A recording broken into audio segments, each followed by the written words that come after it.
remember what it's called that mommy has, why she's bald? What's it called? Do you remember?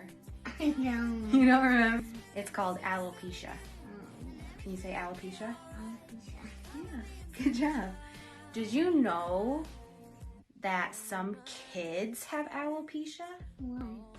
Well, because it's an autoimmune disease that can affect mommies like me, and it can affect kids too. Well, I have hair. You do have hair. What does mommy wear sometimes? Wigs? Yeah, wigs. Hair. They help me have hair.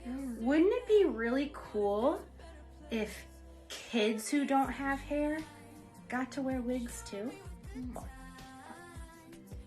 But if kids don't have hair, they have wigs. That's true. If kids don't have hair, they can wear wigs. Did you know that mommy works with a wig company? UniWigs is giving away 3 free wigs to kids.